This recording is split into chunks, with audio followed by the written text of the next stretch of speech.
5 months after my wife passed away, I took her broken glasses to be repaired. They were the last thing she wore every day, the only keepsake I had left. But when the technician examined them, his hands started trembling. He didn't give them back. Instead, he locked the door, pulled me into the back room, and said something that shattered everything. "Check her will immediately, before you're the next one in the grave." Then he showed me what was hidden inside the frames. I nearly collapsed when I saw the face on that screen. I'm deeply grateful you're here listening to this. Before we begin, drop a comment below and let me know, where are you tuning in from right now? Your city, your country. I'd love to connect with you. Also, a quick note. This account blends some fictional elements for storytelling and reflection purposes. Any similarity to actual names or places is entirely unintended, but the lessons I'm sharing, those are worth your time. 5 months had passed since I lost Catherine, but her reading glasses still sat on the corner of her desk, right where she'd left them that morning. I'd walked past that desk every day, unable to touch anything. Her favorite pen, the half-finished crossword puzzle, the small jade plant she'd kept alive for 12 years. That afternoon, something shifted. Maybe it was the way the autumn light came through the window, the same way it used to catch her silver hair when she worked. I finally opened the desk drawer. The glasses were tucked beneath a stack of garden catalogs. The moment I picked them up, the left hinge gave way, and the frame split in two. I sat there holding both pieces, feeling like I'd broken the last physical piece of her I had left. Catherine had worn these glasses every single day. She was religious about it, never left the house without them. I remembered how she'd push them up her nose when she was concentrating, how she'd take them off and clean them obsessively with that little blue cloth she kept in her pocket. I couldn't just throw them away. I wouldn't. Ballard Avenue was quiet for a weekday. The rain had let up, leaving that clean, mineral smell that only comes after a Seattle downfall.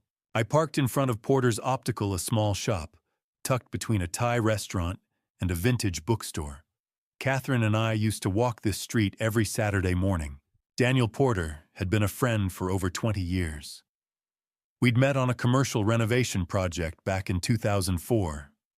When he opened his optical shop a decade ago, Catherine and I had sent flowers. After she passed, he'd come to the funeral. Shaken my hand, told me to call if I needed anything. The bell above the door chimed when I walked in. Daniel looked up from behind the counter. "James." He set down the frame he'd been adjusting. "It's good to see you." I set the broken glasses on the counter between us. His expression shifted the moment he saw them. Not surprise, something closer to concern. He picked them up carefully, turning them over in his hands. He pulled a jeweler's loupe from his drawer and bent over the frame, studying the right temple. Then he stopped moving entirely. When he finally straightened up, he didn't look at me right away. He walked to the front door, flipped the sign to closed, and pulled the shade down over the glass. My stomach tightened. "Daniel, what's wrong?" He gestured toward the back room. "James, I think you need to see something, and I think you need to sit down first." I followed him past the display cases into a cluttered workshop. He cleared a space on the desk, set the glasses down under a bright lamp, and opened his laptop. He plugged a small cable into something I hadn't even noticed. A tiny port hidden along the inner arm of the frame. A file directory appeared on his screen. 3 video files, 2 audio files. All dated from April, the month Catherine passed. Daniel clicked on the first video. The footage was shaky at first, then stabilized. It took me a moment to recognize what I was seeing. Our kitchen. I could see the edge of the refrigerator, the bowl of fruit Catherine always kept on the island, the window over the sink. Then Ryan walked into frame. My son. My only son. 39 years old, a civil attorney with a corner office downtown.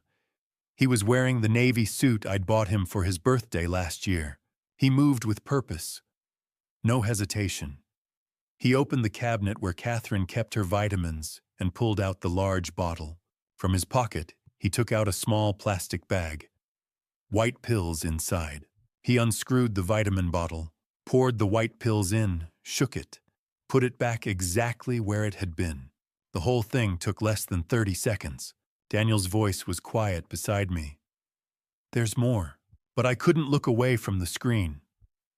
Ryan was washing his hands at the sink, now drying them carefully on the dish towel. Then he walked out of frame. I heard the front door close. The timestamp in the corner read, April 14th, 7:15 a.m. Catherine collapsed at 2:47 a.m. on April 15th. I called 911. The paramedics said it looked like a stroke. She was gone before we reached the hospital. Daniel let the silence stretch. Then he said, his voice heavy with both anger and sorrow, James, Catherine came to me 3 weeks before she passed.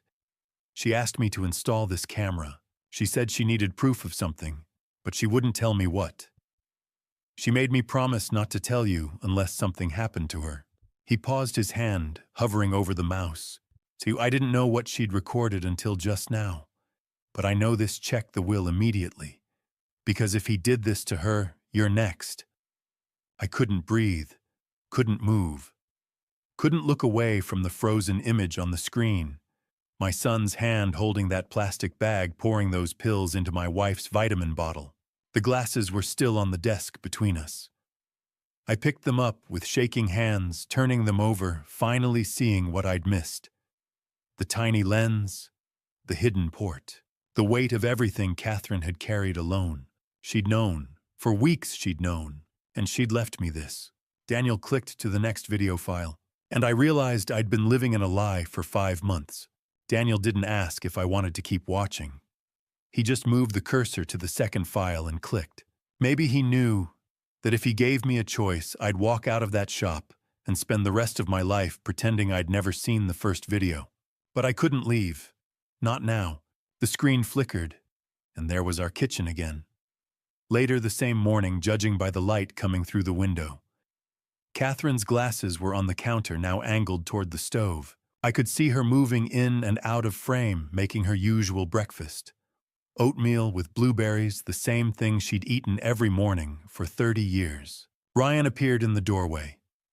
He was still in that navy suit, but his tie was loosened now. He leaned against the counter, watching her. She didn't turn around, didn't acknowledge him, just kept stirring her oatmeal. He said something I couldn't hear. Catherine's shoulders stiffened, but she still didn't look at him. After a moment, Ryan pushed off the counter and left. The video jumped forward, timestamp 9:30 that night. The kitchen was dark, except for the light over the sink. The glasses were in a different position, now facing the breakfast nook, where Catherine liked to sit with her tea before bed. I recognized the blue mug. She always used the one with the chipped handle she refused to replace. Ryan walked into frame again. This time he was on his phone, pacing. His voice came through clearly.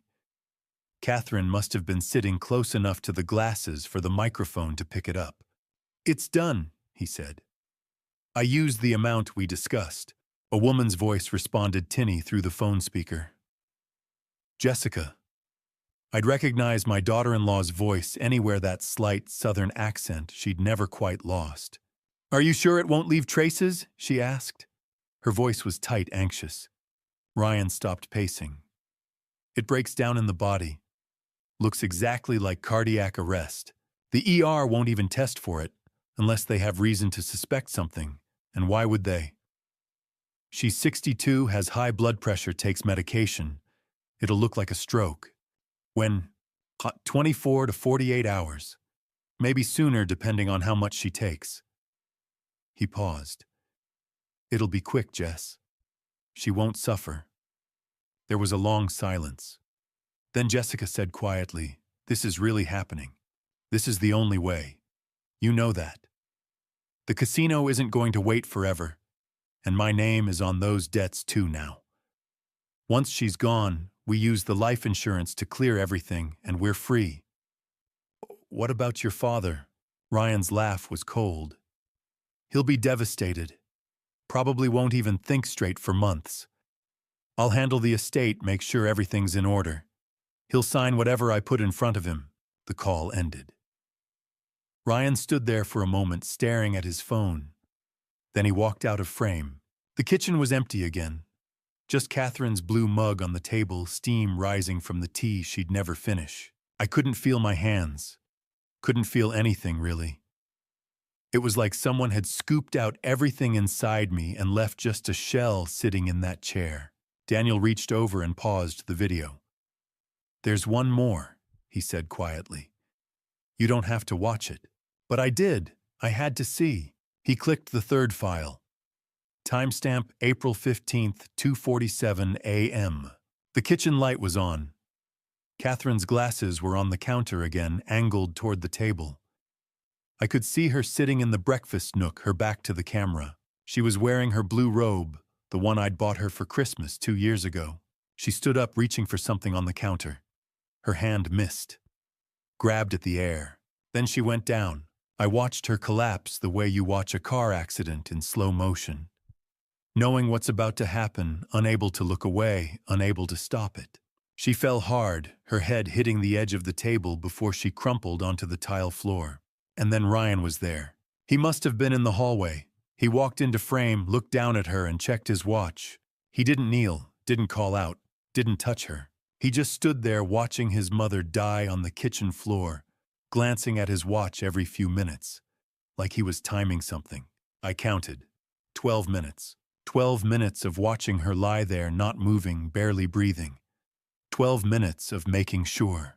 Finally, he pulled out his phone and dialed. His voice when he spoke was frantic, desperate. An Oscar-worthy performance. 911. "My mother. She's collapsed. I don't know what happened. Please, you have to send someone." The video ended. I sat there staring at the black screen. Daniel didn't say anything. What could he say? My son. My only son. The boy I'd taught to ride a bike, to throw a baseball, to tie a tie.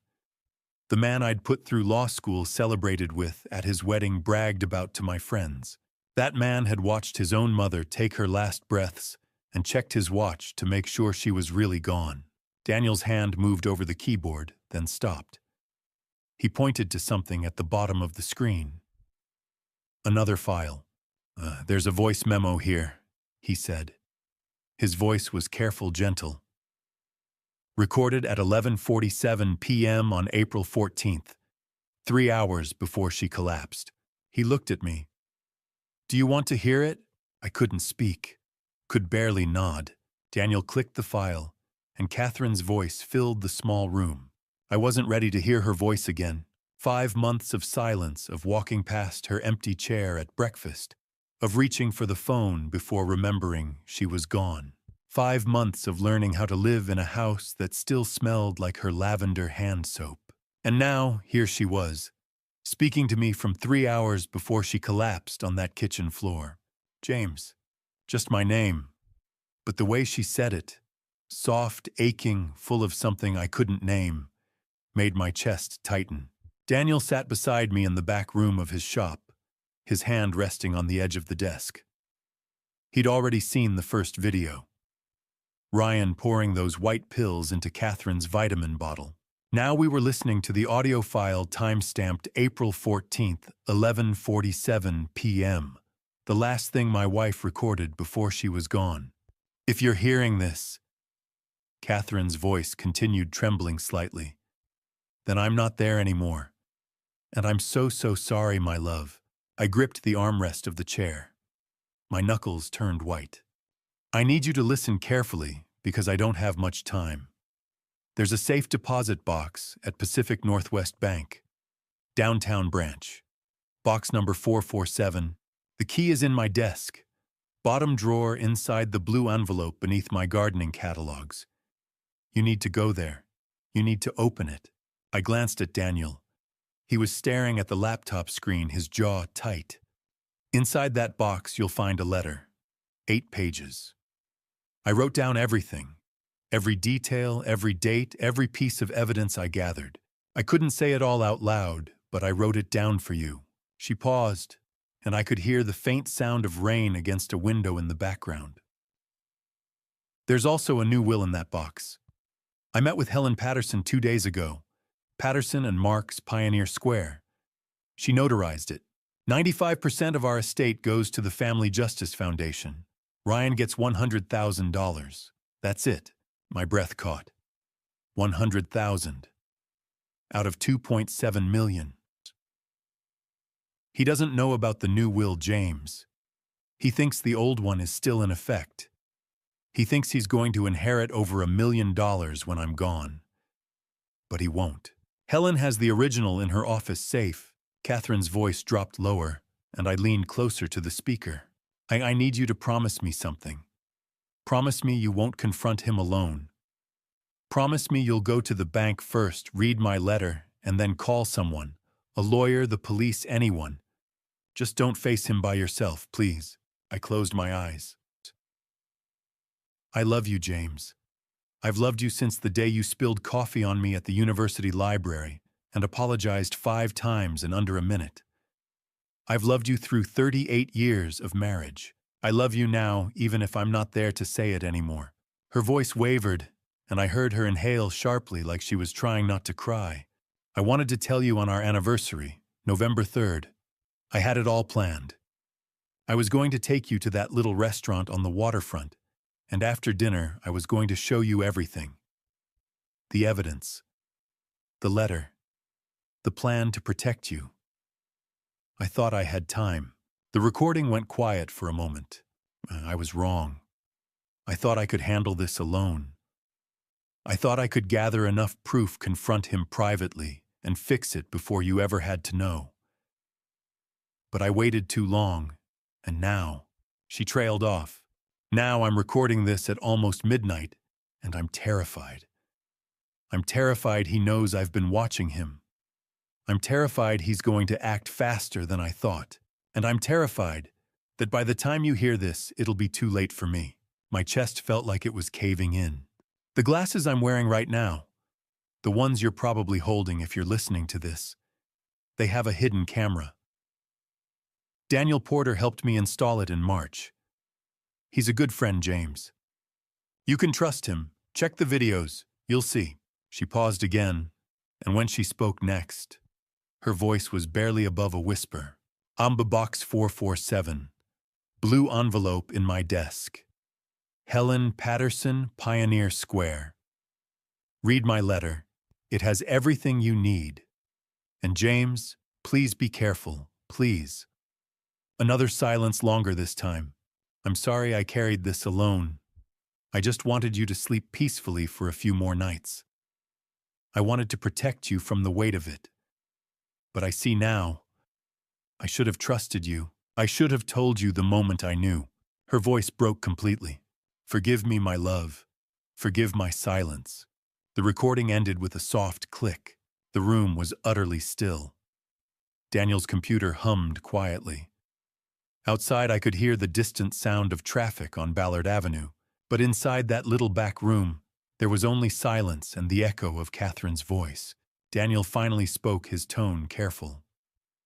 James, we need to call someone. A lawyer, the police. Someone who can help. I didn't answer. I couldn't. Because all I could think about was that blue envelope, the safe deposit box, the letter Catherine had written knowing she might not live to see me read it. She'd known. For weeks she'd known our son was planning to harm her, and she'd faced it alone because she didn't want to break my heart. Daniel stood and pulled his phone from his pocket. I'm calling Margaret Thornton. She's a criminal defense attorney. Elder law, too. She'll know what to do. He dialed. I heard the phone ring once, twice. Then a woman's voice answered. This is Margaret Thornton. Daniel glanced at me, then spoke into the phone. Margaret, it's Daniel Porter. I have a client here who needs your help immediately. His wife passed 5 months ago. They said it was a stroke, but we just found evidence that suggests it wasn't natural. And we think his son is planning to harm him next. There was a pause on the other end. Bring him to my office, Margaret said. Now. Margaret Thornton's office was nothing like I expected. No mahogany desk, no wall of leather-bound law books, no dramatic floor-to-ceiling windows overlooking Elliott Bay. Just a modest space on the 7th floor of a building in downtown Seattle, with practical furniture and a coffee maker that looked like it had seen better days. She was exactly what Daniel had promised when he'd handed me her card in the parking lot outside his shop, sharp, experienced, and someone who wouldn't waste my time with platitudes. That had been 2 hours ago. 2 hours of me sitting in my car, hands shaking too hard to turn the key, trying to figure out what to do next. 2 hours of staring at my phone, knowing I should call Ryan, knowing I absolutely could not. Finally, I'd called the number on the card. Margaret had answered on the second ring and told me to come immediately. Now she sat across from me, 52 years old, with steel gray hair pulled back in a practical bun. Reading glasses perched on her nose as she watched the videos on Daniel's laptop for the third time. I'd driven back to get it after she'd asked to see the evidence herself. She didn't react the way Daniel had. No sharp intake of breath, no hand over her mouth. She just watched, made notes on a yellow legal pad, and occasionally paused to replay a section. When Catherine's voice memo ended, Margaret removed her glasses and set them on the desk between us. "Mr. Mitchell, I need to ask you something, and I need you to be completely honest with me." I nodded, not trusting my voice. "Have you confronted your son about any of this? Have you called him, texted him, left any indication that you know?" "No. I came straight here after leaving Daniel's shop." "Good." She tapped her pen against the legal pad. "That decision may have saved your life." The words landed like a physical blow. "Your son is a civil attorney." She continued, her tone matter of fact. "He understands the legal system. He knows how evidence works, how investigations proceed, how to cover his tracks. The moment he knows you have this footage, this recording, he will move to destroy any remaining evidence and escalate his timeline for you." "Escalate his timeline," I repeated slowly. I mean if he thinks you're a threat, he'll act faster than he planned. Your wife gave you a tremendous gift with this evidence, but it's also put you in immediate danger." She flipped to a fresh page on her legal pad. "Shakis, here's what we're going to do. 6 steps. We follow them exactly, we don't deviate, and we don't tell anyone, including your son, what we're doing until we have everything locked down. Understood?" I nodded again. Step 1. You do not confront Ryan. You don't ask him about the money, about Jessica's debt, about the videos. Nothing. If he calls you, you keep the conversation light. If he wants to meet, you're busy. If he pushes you, have the flu. Whatever it takes to buy us time without raising suspicion. She wrote, "No contact, natural excuses," in sharp capital letters. Step 2. We petition for an exhumation of your wife's body. Your wife mentioned potassium chloride in her recording. That's the substance Ryan and Jessica discussed. It's commonly used in medical settings, mimics heart attack symptoms, and most importantly, it does leave traces in tissue if we know to look for it. Heart, muscle, liver, kidneys. A good forensic pathologist can find it even months later. My stomach turned. The thought of Catherine's grave being opened, her body being examined like evidence. "I know," Margaret said quietly, reading my expression. "But it's the only way to prove this wasn't a natural passing. Without that proof, everything else is circumstantial." She continued writing. Step 3. We hire a forensic accountant to trace every penny of that $680,000. Where it went, when, how. Bank records, wire transfers, cash withdrawals. We build an airtight paper trail showing systematic embezzlement over 18 months.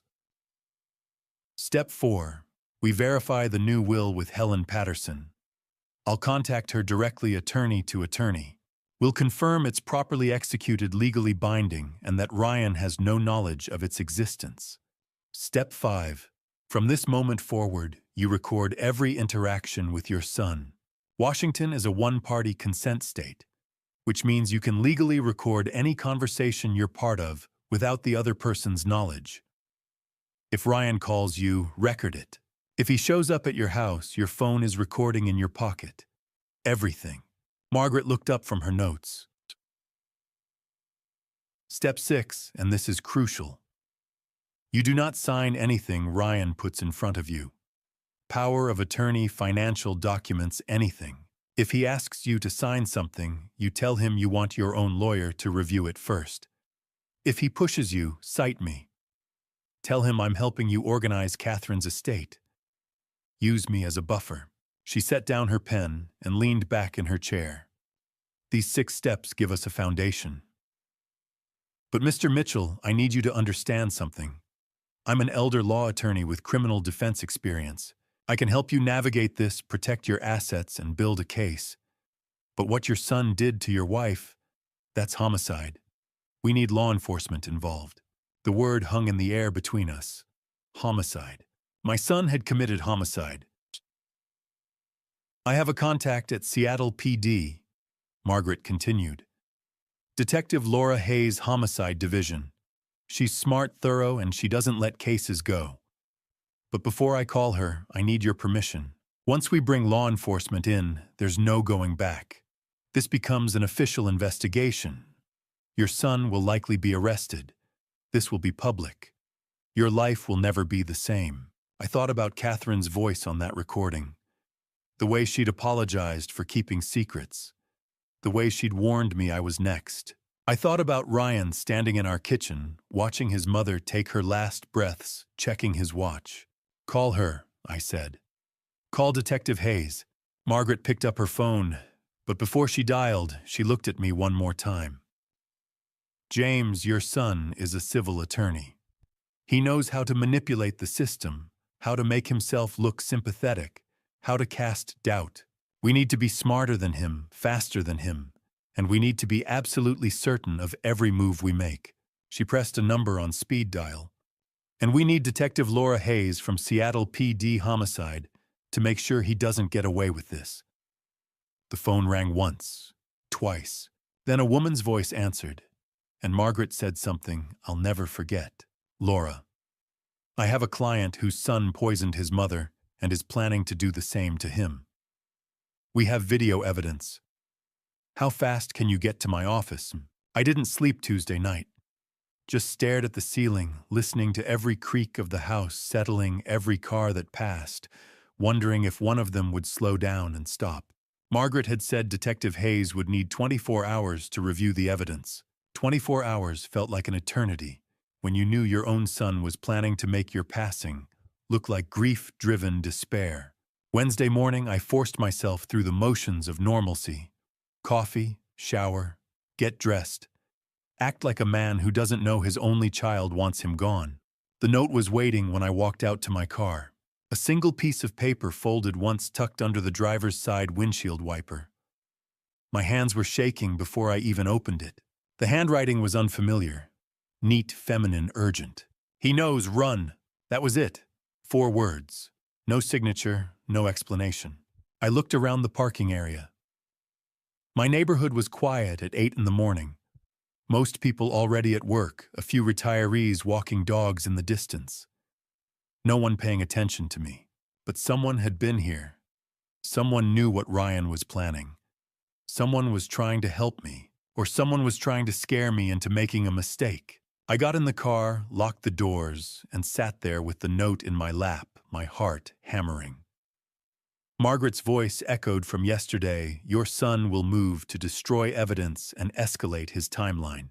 If he knows I have the footage. I drove home faster than I should have, nearly running a red light on Ballard Avenue. Inside, I went straight to my home office and pulled out the filing cabinet, where Catherine and I had always kept important documents. I found it in the life insurance folder tucked behind our legitimate policies. A policy I'd never seen before. Pacific Mutual Life Insurance, $1.5 million. Issue date March 15, 2024. Insured James Robert Mitchell. Beneficiary Ryan Thomas Mitchell. My signature at the bottom. Except I'd never signed this. Never even heard of Pacific Mutual. The signature was close. Someone had practiced. but the capital M in Mitchell was wrong. Too loopy. I always made mine angular a habit from years of architectural drafting. My phone rang and I nearly dropped the policy. Ryan's name on the screen. I answered on the fourth ring, trying to keep my voice steady. "Hey, buddy." "Dad. Finally. I've been trying to reach you since yesterday. Sorry, I've been busy, dealing with some of your mom's things." A pause. "Actually, that's why I'm calling. I think it's time we get your affairs in order too. Power of attorney making sure I can access accounts if something happens. You're 64 now, Dad. We need to think about these things." My grip tightened on the phone. He was good. His voice was concerned, caring. The perfect, dutiful son. "I appreciate that, Ryan, but I'm not ready to think about that yet." "Dad, it's not about being ready.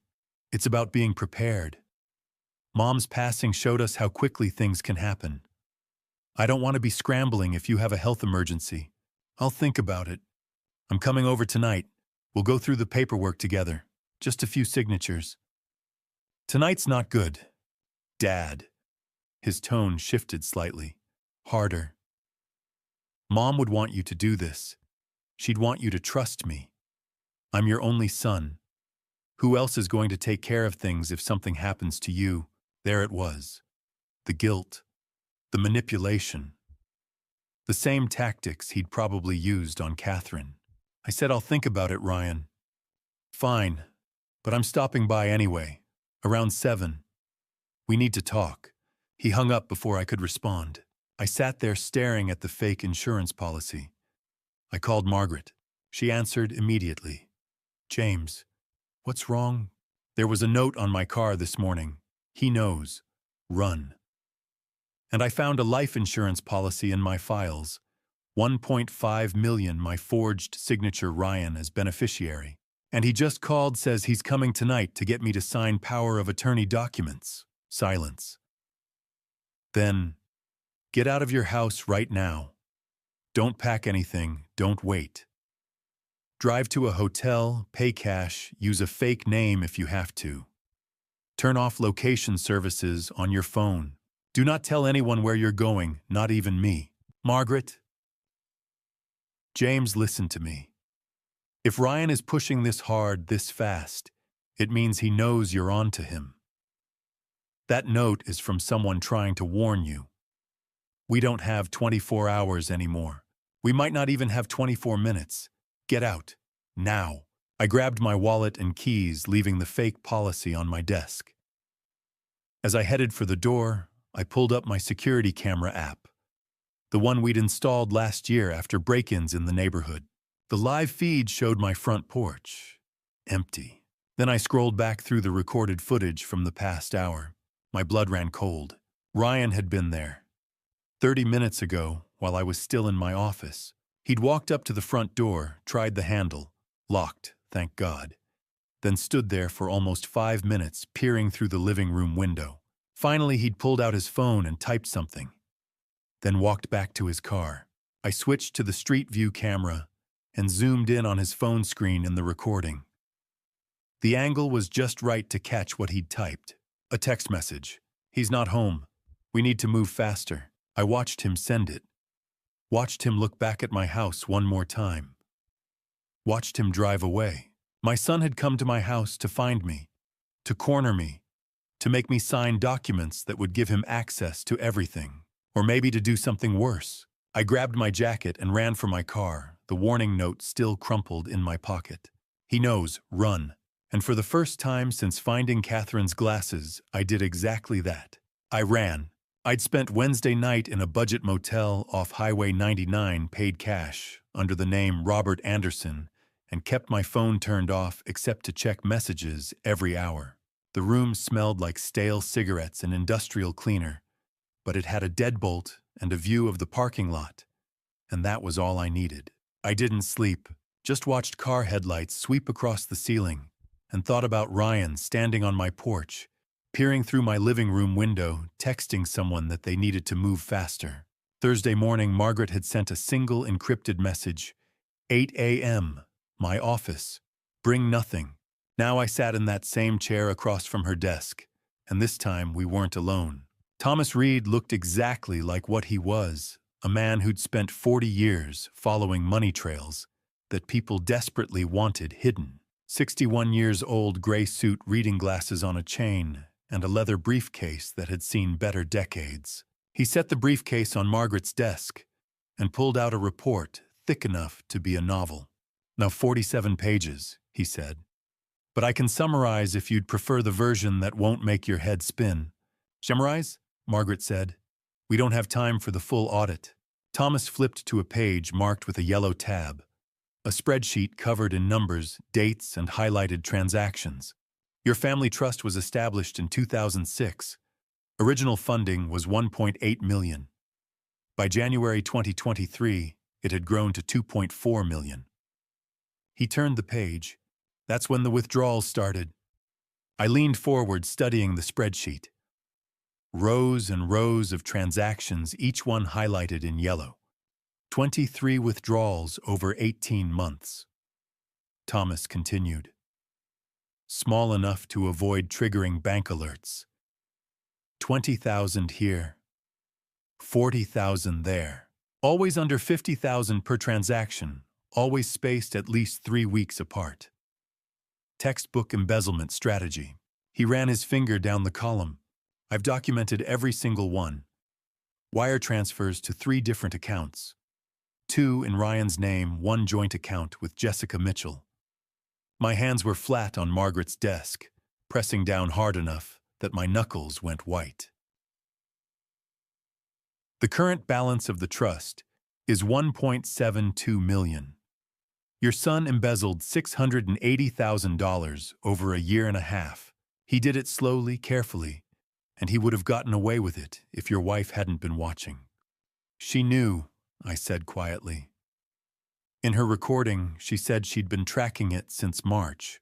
To March of this year, Thomas confirmed. That's when the withdrawals got larger, more frequent. He was getting desperate. Margaret leaned back. Desperate for what? Where did the money go? Thomas flipped to another tabbed section. This one had photographs, screenshots of casino statements, credit reports, collection notices. Jessica Mitchell has a gambling problem. High-stakes poker and blackjack at Emerald Bay Casino. She currently owes the casino $920,000. The number hit me like a fist to the gut. The debt is held by Pacific Holdings LLC, a shell corporation run by people you don't want to owe money to. The kind who don't take you to court when you don't pay. They handle collection differently. How differently? I asked. Thomas didn't sugarcoat it. Broken bones first, then escalates from there. Jessica took out the loans starting in early 2022. By January 2023, she couldn't make the interest payments. The casino gave her a deadline, December 31st, 2024. Pay in full or face consequences. So Ryan started stealing from the trust, Margaret said. He started stealing, Thomas confirmed. But $680,000 doesn't cover $920,000. He was still short by $240,000. The life insurance, I said. Catherine's life insurance, Thomas nodded. Your wife had a $500,000 policy through her employer. Ryan was the secondary beneficiary after you. If something happened to her, and then something happened to you, shortly after he'd have access to that payout, plus whatever remained in the trust, plus your personal assets. More than enough to clear Jessica's debt and start overs. The pieces were falling into place with horrible clarity. Ryan had been planning this for over a year. And when stealing wasn't enough, he'd decided to make sure Catherine and I wouldn't be around to notice the missing money. There's one more thing, Thomas said. He pulled out his phone. I did some additional research into Jessica's gambling addiction. She's been attending Gamblers Anonymous meetings for about 8 months. I found her sponsor. Woman named Allison Ward, 38, works as a paralegal downtown. She's willing to talk to you. Margaret straightened. Willing to testify? Potentially. She's scared, but she's also angry about what Ryan convinced Jessica to do. I gave her your number. She said she'd reach out directly. As if on cue, my phone buzzed in my pocket. I turned it back on during the drive to Margaret's office. Unknown number. I opened it. Mr. Mitchell, this is Allison Ward. I was Jessica's sponsor at GA. I left that note on your car Wednesday morning. Jessica told me things she shouldn't have. Ryan hired someone to tamper with your car brakes, make it look like an accident. She was supposed to keep quiet, but she broke down in our last meeting. Said she couldn't live with another person's life on her conscience. You need protection immediately. The man Ryan hired is a professional. His name is Marcus Cole. Please be careful. I read the message twice, then handed the phone to Margaret. Her expression went cold. Your car. Where is it? Still at my house. I took a rideshare to the motel. I don't go near it. Margaret was already dialing. Laura, we have a new problem. The son hired someone to cut the brake lines. We need the car impounded and examined, and we need protection on my client right now. Thomas began packing up his report, but he paused and looked at me. Mr. Mitchell, I've been doing this work for 30 years. I've seen people steal from their businesses, their partners, their parents. But I've never seen someone steal from their family and then systematically plan to end their lives to cover it up. Your son isn't just a thief. He's something much worse. I didn't respond. Couldn't.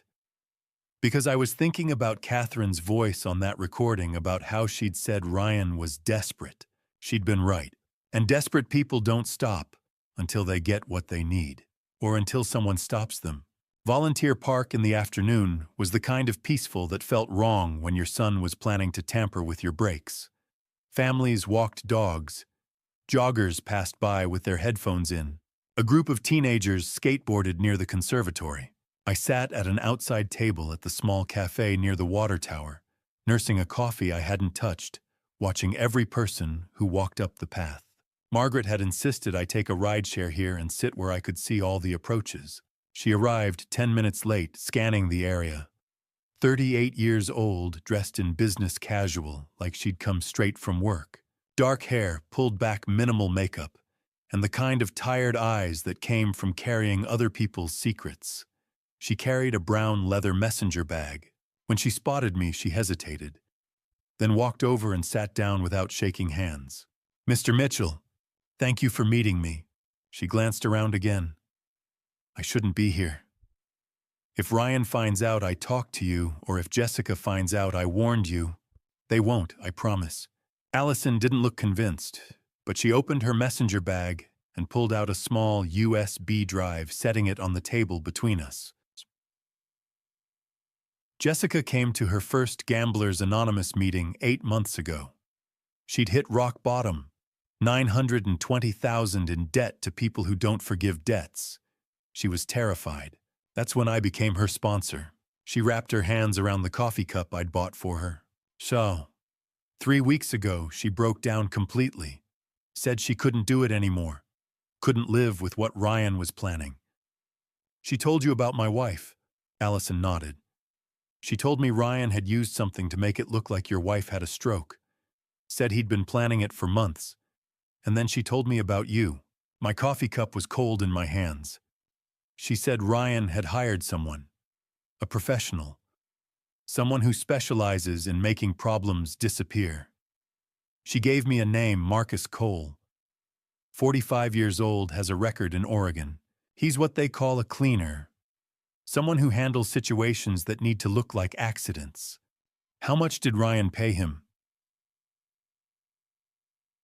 High $50,000, half up front, half when the job is done. $50,000 to end my life. Jessica told me the plan. Allison continued. Marcus was supposed to cut your brake lines, make it look like mechanical failure. Ryan knew your routine, that you drive Highway 99 every morning. Lots of traffic, steep grades, plenty of opportunities for a crash. She pushed the USB drive closer to me. I couldn't let it happen. I've been a sponsor for 3 years, worked with dozens of people trying to rebuild their lives. but I've never had someone confess to conspiracy and taking a life. I couldn't go to the police directly. Jessica would know it was me. But I couldn't just do nothing. So you left the warning note. Knew I left the note, and I did something else. She tapped the USB drive. 3 weeks ago, Jessica told me Ryan and Marcus were meeting at a bar in Fremont to finalize the details. I went too. Sat in the back with my phone recording. I got the whole conversation. My hand closed around the USB drive. You need to understand something. These aren't good people. Marcus Cole isn't some amateur. He's done this before. And Ryan talked about you the way someone talks about a business transaction. No emotion, no hesitation, just logistics. Can I listen to it? Allison pulled out her phone and a small portable speaker from her bag. I made a copy. Better you hear it now so you know what you're dealing with. She plugged in the speaker and pressed play. The audio quality was decent despite the background noise. Then Ryan's voice cut through. So we're clear on the approach? A deeper voice responded. Marcus. Brake lines. Cut them about 70%, leave enough that he can drive a few miles before they fail completely. Makes it look like gradual wear, not sabotage. Timeline. I can do it in under 5 minutes if I have access to the vehicle. He parks in his driveway, usually gone for his morning walk around 7. More than enough time. Make it look like an accident. He's 64 drives Highway 99 every morning. Anyone investigates, they'll see an old man who didn't maintain his vehicle properly. Marcus's laugh was cold. Old man on a steep grade with no brakes. Clean as it gets. When's the timeline? Before Thanksgiving. I need access to his accounts by December. The casino deadline is December 31st. And if something happens before I can finish the job, then I'll handle it myself. But I'd prefer to stay clean. That's what I'm paying you for. A pause. Then Ryan's voice again quieter, but still audible. Once both of them are gone, we're set for life. The trust, the life insurance, his personal assets. Everything. We clear Jessica's debt and we disappear for a while. Maybe Europe. The recording ended. I sat there staring at the speaker, unable to move. That was my son's voice. Planning my end the way someone might plan a vacation. Allison turned off the speaker and packed it away, giving me a moment. So Jessica is terrified, she finally said. She's hiding now. Motel 6 in Tacoma, room 214. Hasn't contacted Ryan in 2 days. He's been calling her non-stop. Will she testify? I don't know. She's scared of Ryan, scared of the casino, scared of going to prison. But she's also eaten up with guilt about your wife. Allison met my eyes. Mr. Mitchell, I left you that warning because I couldn't live with staying silent. I'm giving you this recording because you deserve to know exactly what your son is capable of. But if you use this, Jessica might run. And if Ryan finds out she talked or that I helped you, I picked up the USB drive and put it in my pocket. I have a detective I trust. She'll protect Jessica. And you. Deal will she, because Marcus Cole is still out there, and Ryan still needs you gone. She stood up, shouldering her bag. Be careful, Mr. Mitchell. Your son talked about you like you were already in the ground. And people who talk like that don't usually change their minds. She walked away, disappearing into the afternoon crowd. I sat there alone, the USB drive heavy in my pocket. Ryan's voice still echoing in my head. Once both of them are gone, we're set for life. Not if I had anything to say about it. By the time I made it back to Margaret's office, the sun was starting to sink behind the downtown buildings, casting long shadows across 2nd Avenue. I'd taken 3 different ride shares to get there, changing drivers twice, watching every car behind me. The USB drive felt like it weighed 10 pounds in my pocket. Detective Laura Hayes was already waiting when I walked in. She stood by the window with her arms crossed, 45 years old, with the kind of presence that came from 2 decades working homicide. Short dark hair streaked with gray, no-nonsense pantsuit, and eyes that had seen everything. She didn't waste time on introductions. You have the recording. I handed her the USB drive. Margaret had already set up her laptop with external speakers, and Hayes plugged it in without sitting down. We listened to it again. Ryan's voice. Marcus's voice. The clinical discussion of break lines and timelines and making my passing look like mechanical failure. Once both of them are gone, we're set for life. When it ended, Hayes ejected the USB and held it up to the light. "This is admissible," she said finally. "Audio quality as decent context is clear. Your source willing to testify about how she obtained it." "She's scared," I said. "But yes." Hayes nodded, then pulled out her phone. "Marcus Cole, 45. I ran him through the system after Margaret called me earlier. He's got 2 priors in Oregon, 1 assault, 1 tampering. Neither stuck. Witnesses recanted and the first case evidence disappeared in the second. Classic. Classic what? So classic professional. The kind who knows how to make problems go away without leaving fingerprints. If your son hired Marcus Cole, he didn't pick an amateur." She sat down across from me, her expression serious. "I've been a homicide detective for 19 years. I've worked cases where family members took each other's lives over money, over property, over petty grudges. But this is premeditated, calculated, and ongoing. Your son didn't just plan your wife's passing. He's planning yours. And he hired someone to do it for him." Margaret leaned forward. "What do we need to proceed?" "We need to prove Catherine Mitchell's passing wasn't natural. Right now we have video evidence of Ryan tampering with her vitamins, his voice discussing a substance that mimics cardiac arrest, and his wife's sponsor testifying about a confession. That's strong, but it's circumstantial until we have physical proof." "The exhumation," I said quietly. Hayes met my eyes. "The exhumation.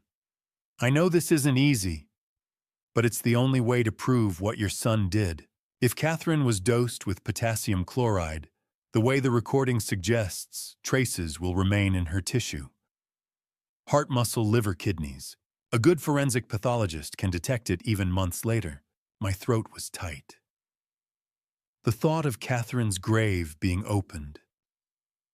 "I'll make it as dignified as possible," Hayes said.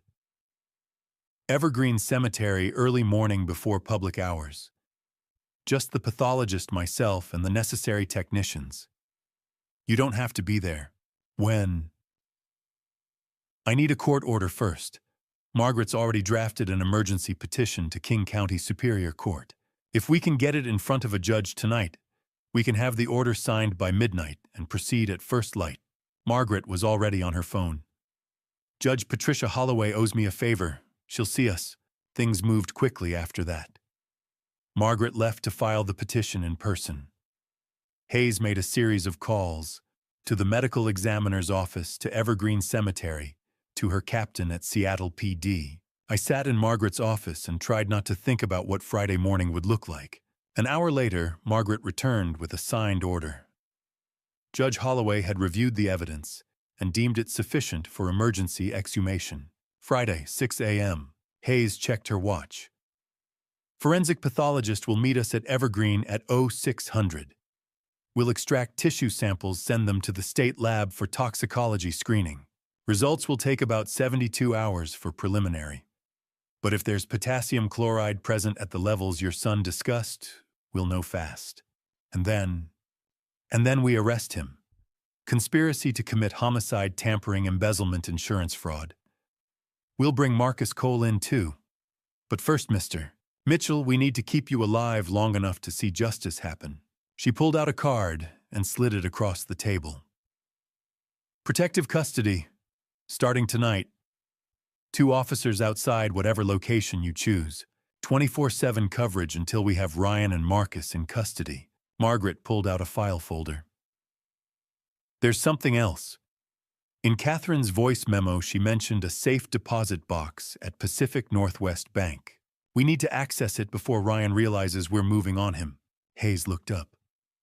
"What's in the box?" "I don't know," I admitted. "She said to check it. Then we go first thing tomorrow morning." Before the exhumation, before Ryan knows we're taking action. Hayes stood up. Mr. Mitchell, from this moment forward, you're not alone in this. You have the full weight of Seattle PD homicide behind you. We're going to prove what your son did to your wife, and we're going to stop him from doing it to you. She checked her phone, then her expression shifted. What? I asked. Ryan Mitchell called the station 40 minutes ago. Said he was concerned about his father hasn't been able to reach him. Pretending to be the worried son, my blood ran cold. He knows something's wrong, Hayes said. He knows you're avoiding him, which means we're running out of time. She looked at me, her expression hard. Tomorrow morning at 0600, we'll know what your son did to your wife. Tonight, you're under full protection. But if Ryan called the station asking about you, that means he's getting desperate. Margaret's office suddenly felt very small. Where do I go? I asked. Hayes was already typing. Safe house. Officers are en route now. We leave in 5 minutes. As we stood to go, Margaret touched my arm. Catherine's safe deposit box. Whatever's in there, she wanted you to find it before Ryan could. We'll get it tomorrow, first thing. I nodded, but I was thinking about Hayes's words. Tomorrow at 6 a.m. we'll know. After 5 months of questions, 5 months of grief I couldn't name, because I hadn't known it was grief mixed with betrayal, I would finally have proof. Catherine hadn't just collapsed from a stroke. Our son had ended her life, and tomorrow we'd prove it. Dawn hadn't broken yet when Margaret and I pulled up to Pacific Northwest Bank. The streets were empty, the sky that deep purple-black that comes just before sunrise. We'd left the safe house at 4:32, police officers trailing us in an unmarked car. In less than an hour, they'd be opening Catherine's grave. But first, we needed to know what she'd left behind. The bank manager met us at the entrance, a woman in her 50s, who'd clearly been woken up early for this. Margaret had called in another favor, a judge's order allowing emergency access to the safe deposit box. The manager didn't ask questions, just checked our identification before leading us through the empty lobby to the vault.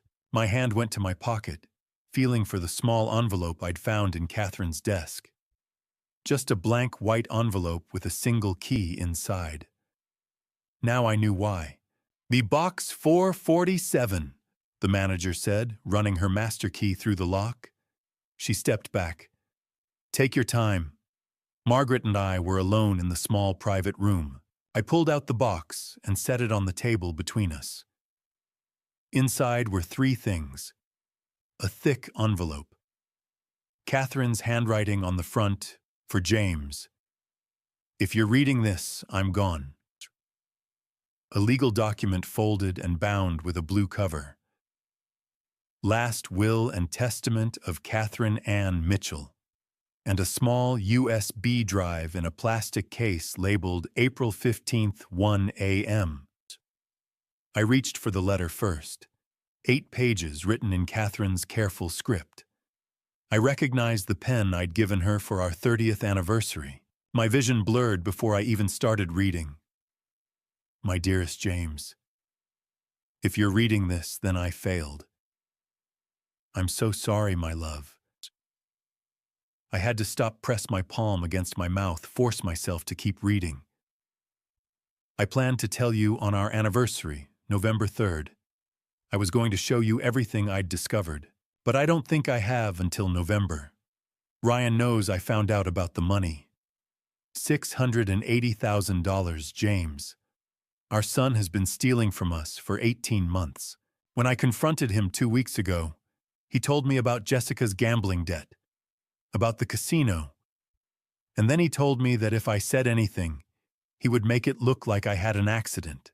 I didn't believe him at first, but then I saw something in his eyes, something cold and desperate. So I took precautions. I had a camera installed in my reading glasses. Every conversation in our kitchen has been recorded since March 28th. If Ryan did something to me, the evidence is there. I also changed our will. 3 days ago, I met with Helen Patterson. 95% of our estate goes to the Family Justice Foundation. Ryan gets 100,000. Enough to show I didn't cut him out entirely, but not enough to make my passing profitable. James, I need you to understand why I didn't tell you. Because you love him so completely. You've always seen the best in our son, and I couldn't bear to be the one to destroy that. I thought, if I gathered enough evidence, if I gave Ryan one last chance, maybe he'd choose differently. I was wrong, so I'm leaving you this. All the evidence you need, and I'm begging you, please don't confront him alone. Please protect yourself, because my love, I think you're next. I love you. I've loved you since the day you spilled coffee on me in that library 39 years ago. Forgive my silence. I just wanted you to sleep peacefully for a few more nights, without having to cry over our son. All my love, always and forever, Catherine. April 14th, 2024, 11:30 p.m. 3 hours later, she'd collapsed on our kitchen floor. I couldn't speak, just sat there holding those 8 pages. Margaret reached for the will. The legal document was straightforward, dated April 12th, 2024. 95% to the Family Justice Foundation, 5% to Ryan.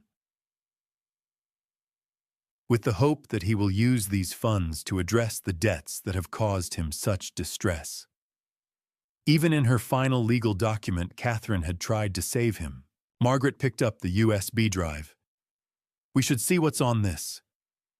She plugged it into her laptop. One audio file, timestamped 1:04 a.m. April 15th, 2024. Ryan's voice came through clearly. It's done. She took the vitamins around 11. Should be feeling the effects any time now. Jessica's voice, tearful. What if someone figures it out? They won't. It'll look like a stroke.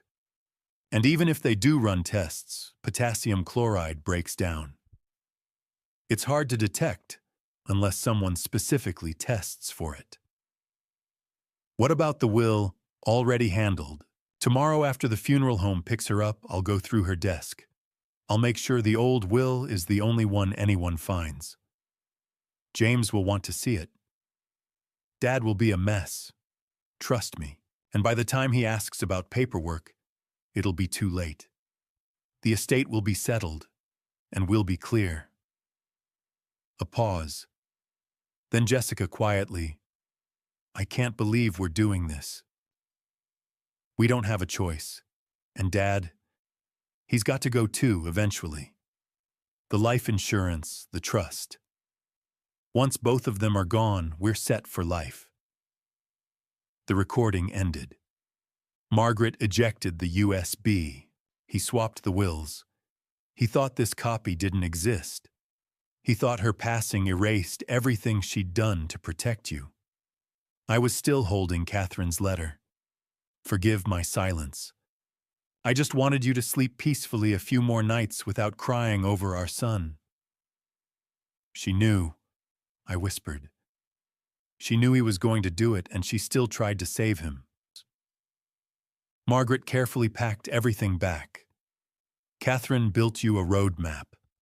Everything you need to prove what Ryan did to stop him, to make sure her real wishes were honored. I checked my watch, 5:45. In 15 minutes, they'd be opening her grave. Margaret put her hand on my shoulder. She loved you very much. She died alone on our kitchen floor, and I was asleep upstairs. She made sure you'd know eventually. She made sure Ryan wouldn't get away with it. We walked out into the pre-dawn darkness. The police escort was waiting. Detective Hayes was already at Evergreen Cemetery. In a few minutes, we'd have physical proof of what Ryan had done. But I already had everything I needed in my hands. Catherine's words, Catherine's will, Catherine's evidence. My wife had protected me from beyond the grave. Now it was time to make sure she didn't do it in vain. The sun broke over the horizon as the forensic team set up their equipment around Catherine's grave. Evergreen Cemetery was quiet at 6 in the morning. just the sound of birds waking and the careful, methodical work of professionals who understood the weight of what they were doing. I stood 30 feet back, with Margaret holding the leather folder that contained Catherine's letter and will. Detective Hayes had positioned herself between us and the excavation site. I didn't want to watch, but I couldn't look away. The forensic pathologist had explained the process before they started. Careful excavation, respectful handling, tissue samples from the heart, liver, and kidneys. Catherine's body would be treated with dignity, then returned to rest within hours. It didn't make it any easier to watch them begin. Hayes's phone rang at 6:12. She stepped away to answer it, her expression shifting from professional calm to sharp alertness. When she walked back, her jaw was tight. "We have a problem. Your son is at the precinct." My stomach dropped. "What?" "He filed a missing person report at 5:30 this morning. Claims you've been missing for 48 hours, that you're showing signs of cognitive decline and may be a danger to yourself. He brought a psychiatrist with him and is demanding an emergency psychiatric evaluation." Margaret's expression went cold. "He's trying to have James declared incompetent. That's exactly what he's trying to do." Hayes looked at me.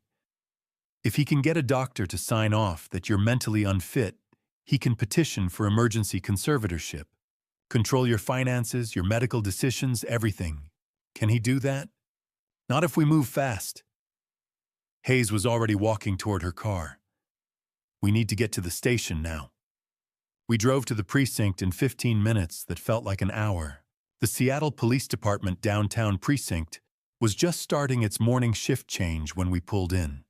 Hayes led us through a side entrance to a conference room on the second floor. Ryan was there with a man I didn't recognize. Late 40s, expensive suit, wire-rimmed glasses. The psychiatrist. They both stood when we entered. Ryan's face was a perfect mask of concern. "Dad, thank God. We've been so worried. You haven't answered your phone in 2 days. Cut it," Hayes said flatly. "Save the performance for someone who doesn't have video evidence of you discussing your father's brake lines." Ryan's expression flickered, just for a second. Then the concern was back. "Detective, I don't know what you think you have, but my father is clearly not well. He's been exhibiting signs of paranoia, possibly early-stage dementia." The psychiatrist stepped forward. "Dr. Nathan Pierce. I've known the Mitchell family for several years. Ryan called me this morning concerned about his father's mental state. I'm here to conduct a voluntary evaluation." "There's nothing voluntary about this," Margaret cut in. "My client is under protective custody of the Seattle Police Department following credible threats to his life. This is a coordinated effort to have his father declared incompetent so he can seize control of financial assets. I'm refusing any psychiatric evaluation," I said, my voice steady. Ryan took a step toward me. "Dad, please. I'm just trying to help. You haven't been yourself since Mom passed." I reached into the leather folder and pulled out Catherine's letter. 8 pages in her handwriting. "Your mother wrote this the night you ended her life. April 14th, 11:30 p.m. 3 hours before she collapsed. Want me to read it to everyone here? The part where she says you threatened her, or the part where she warns me that you're planning to do the same thing to me?" Ryan went very still. I set the letter down and pulled out the will. "Or maybe we should discuss the will you tried to hide. The one where your mother left 95% of our estate to charity. The will you thought you destroyed." Dr. Pierce was looking between Ryan and me, confused. "Ryan, what is he talking about? Or?" Hayes said, pulling out her phone.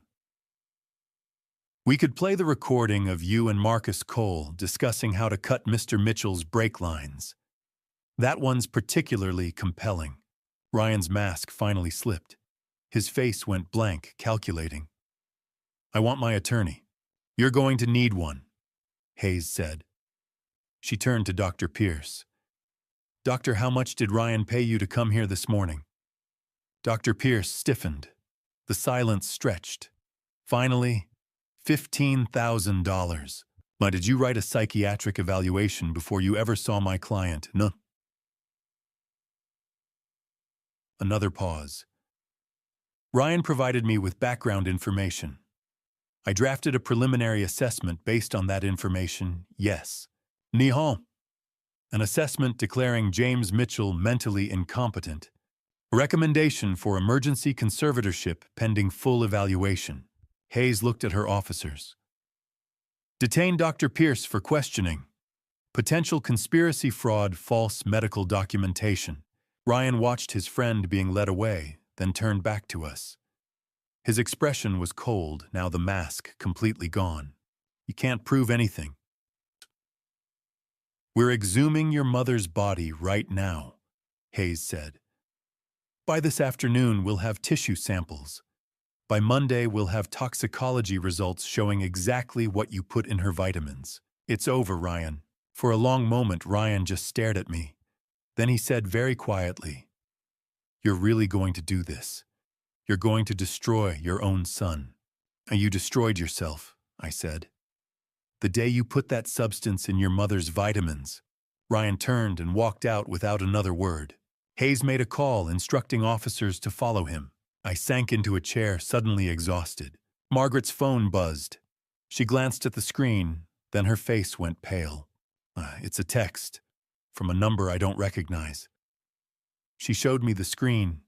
"This is Jessica Mitchell. Marcus is coming to the motel tonight. Ryan told him I'm a liability. He's going to make it look like I ended my own life from guilt. I can't run anymore. Please help me." Hayes read it over my shoulder, then swore under her breath. "Motel 6, Tacoma room 214. "How fast can we get there?" Margaret asked. Hayes was already moving. 45 minutes if we push it. Or Ryan panicked and told Marcus to move faster, I said. If he's desperate enough to try the psychiatric trap, he's desperate enough to eliminate anyone who can testify against him. Hayes pulled out her radio. "I'll get Tacoma PD to do a welfare check. We bring Jessica in, put her in protective custody, and wait for the toxicology results. Then we arrest Ryan and Marcus simultaneously." We left the precinct as the morning sun climbed higher. Somewhere in Evergreen Cemetery, they were collecting evidence from Catherine's body. Somewhere in Tacoma, Jessica was hiding. And somewhere Ryan and Marcus were regrouping. But for the first time in days, I felt like we were a step ahead. Catherine had given us the roadmap. Now we just had to follow it to the end. By 6 that evening, Jessica Mitchell was sitting in a witness protection safe house on the north side of Seattle, wrapped in a blanket, despite the room being warm, shaking like she'd never stop. Hayes and her tactical team had pulled Jessica out of the Tacoma motel at noon. They'd moved her through the back, into an unmarked van, and straight to a secure location where Ryan and Marcus couldn't reach her. Now she sat across from me in a small conference room, Margaret on one side, Hayes on the other, and 2 officers stationed outside the door. She looked nothing like the woman I'd met at Ryan's wedding 5 years ago. The Jessica had been confident, charming, always laughing. This Jessica was hollowed out, her eyes red from crying. "I'm sorry," she said for the 5th time. "I'm so sorry about Catherine. I never thought he'd actually do it. I thought he was just venting, trying to scare me into finding another way to handle the debt." Margaret's voice was measured. "Jessica, we've offered you full immunity in exchange for your complete cooperation. That means testifying against Ryan and answering every question truthfully. Do you understand?" "Yes." "Then tell us everything. The plan for tomorrow morning. Every detail." Jessica took a shaky breath. "Marcus is supposed to meet Ryan at 5:30 tomorrow morning. At your house." She looked at me.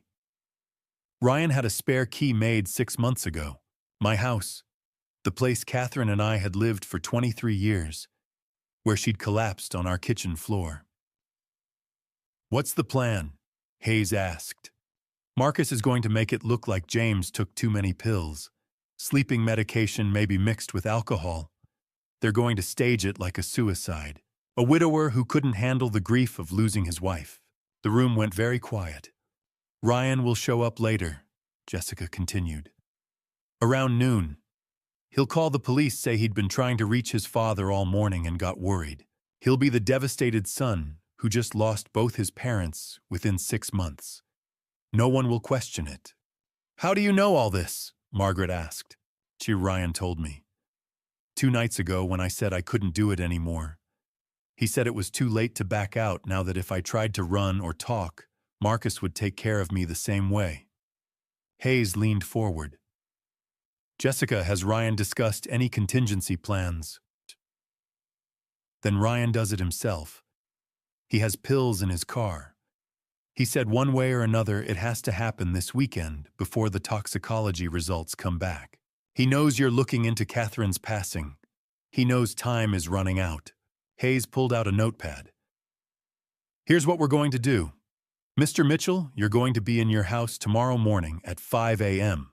We wire you up. Recording device, GPS tracker, panic button. You'll be sitting in your living room when Ryan arrives. You want me to confront him. I want you to give him the opportunity to confess.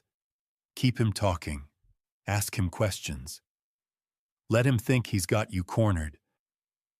People like Ryan, intelligent, arrogant, they can't help themselves. They want you to know how clever they've been. And if he doesn't confess, Margaret's expression was grim. Then we have nothing admissible until the toxicology results come back Monday. And by then Ryan might flee. We need him on tape, James. What about Marcus? We'll have 6 officers positioned in houses around yours. The moment Ryan or Marcus makes a move toward you, we're 10 seconds away. Jessica spoke up quietly. Marcus won't come inside until he's sure it's safe. Ryan will go in alone first. Then that's when we get Ryan's confession, Hayes said. Before Marcus enters, we arrest Ryan inside, then take Marcus when he approaches. And if something goes wrong, I asked. Hayes met my eyes. Then you hit the panic button and we breach the house. But I have to be honest with you. This is high risk. Ryan is desperate, and desperate people are unpredictable. I thought about Catherine's letter, about how she'd faced Ryan alone, gathering evidence, trying to protect me, about how she'd died on our kitchen floor while I slept upstairs. I'll do it, I said. Hayes nodded slowly. Then we start preparing now. I'll have a tech come in tonight to fit you with the wire and go over the panic button protocols. The officers will be in position by 4:30 a.m. You'll enter your house at 5, turn on a single lamp in the living room, and wait. And I just talk to him. You talk to him. You listen. You let him tell you what he did.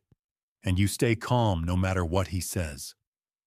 The rest of the evening was a blur of preparation. A tech fitted me with a wire so small I could barely feel it tucked into my collar. The GPS tracker went into my shoe. The panic button looked like a car key fob. 3 clicks, the tech explained. Click 3 times fast, and every officer knows you need immediate extraction. I tried to sleep, but couldn't. Just lay in the spare bed at the safe house, staring at the ceiling, thinking about tomorrow. At 4:30 a.m., Hayes drove me home. The street was dark, quiet. My neighbors' houses looked ordinary, but I knew 6 officers were inside watching, waiting. Hayes pulled up 2 houses down. You walk from here. Go in through the front door like normal. 1 lamp in the living room.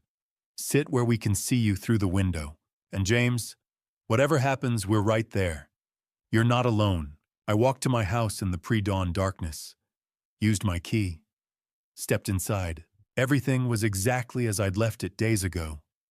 Catherine's reading glasses still on her desk.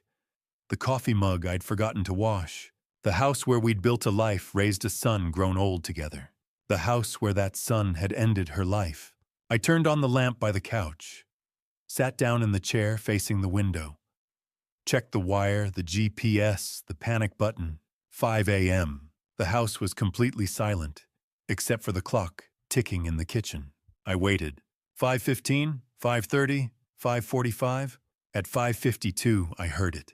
The sound of a key sliding into the lock. The front door opened slowly, carefully. Ryan stepped inside, silhouetted against the early morning light.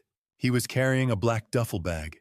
Our eyes met across the dark living room, and for the first time since this nightmare started, I was face to face with my son. Ryan closed the door behind him and flipped the light switch. The sudden brightness made me blink, but I didn't move from my seat on the couch. For a moment, he just stared at me. Then his face arranged itself into an expression of relief that might have fooled me a week ago. Dad, I was so worried. You haven't been answering your phone. I stayed exactly where I was, my hand in my pocket wrapped around the panic button. The wire under my collar was recording every word. Through the window, I could see faint movement in the Hendersons' house. Hayes and her team watching. I know about the $680,000, Ryan. I know about Jessica's debt. I know about Marcus. The relief on his face evaporated. He stood very still. Then he laughed. A cold, empty sound. So who told you, Allison, or did Jessica finally crack? He shook his head. Doesn't matter. You're here. That's what matters.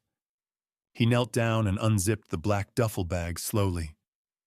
When he looked back up at me, the mask was completely gone. Do you want to see what I brought? He started pulling items out one by one, setting them on the coffee table. A bottle of sleeping pills. Prescription label torn off. A syringe still in its sterile packaging. A coil of rope. Latex gloves. A bottle of whiskey.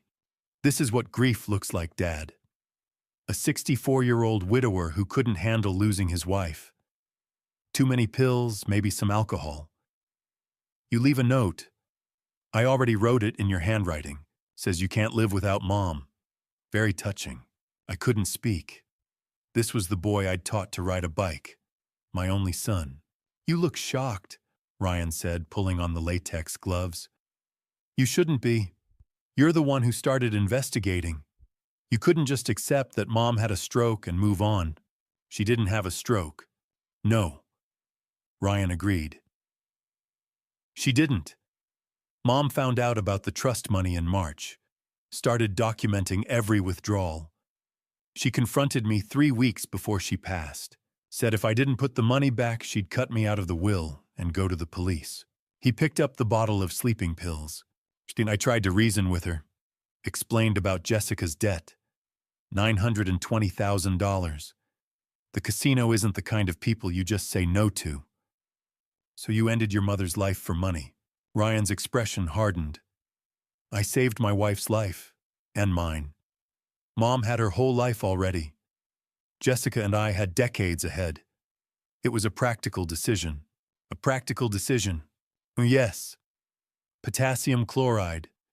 Mimics cardiac arrest perfectly. Breaks down quickly. I put it in her vitamins on the 14th. She took them that night around 11. By 3 a.m. it was done. You watched her collapse. You waited 12 minutes before calling for help. 12 minutes. I needed to make sure. That's not cruelty, Dad. That's thoroughness. My hand tightened around the panic button. Not yet. Hayes had said to let him talk. And the will. Mom drew up a new will, leaving 95% to charity. Only gave me $100,000. So the day after the funeral, while you were upstairs crying, I went through her desk, found the new will and destroyed it. Replaced it with the old one. The one that leaves me $1.5 million. Except she had another copy. In a safe deposit box. Ryan's eyes narrowed. Doesn't matter now. By the time anyone finds it, you'll be gone too, and I'll have settled the estate. He stood up, holding the bottle of pills and the syringe. You're going to take these pills. All of them. If you cooperate, it'll be painless. If you don't, I use the syringe. Either way, you'll be unconscious. Then I wait 30 minutes, come back and discover you. He took a step closer. This one's on you. You could have signed the power of attorney. Could have stayed out of it. But you had to dig. You had to find those glasses. He stopped. The glasses. Where are Mom's glasses? His eyes went wide. The camera. She hid a camera in her glasses, didn't she? I didn't answer. Of course she did. I walked past them every day for 5 months. She recorded everything. Me putting the substance in her vitamins. Me watching her on the kitchen floor. He looked at me with something that might have been respect if it wasn't so twisted. Which means you've seen the videos. Which means you're recording this conversation right now.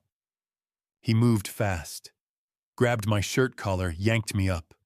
His hands found the wire, ripped it away, threw it on the floor, and stomped on it. Did you really think I wouldn't figure it out? My hand was already pressing the panic button.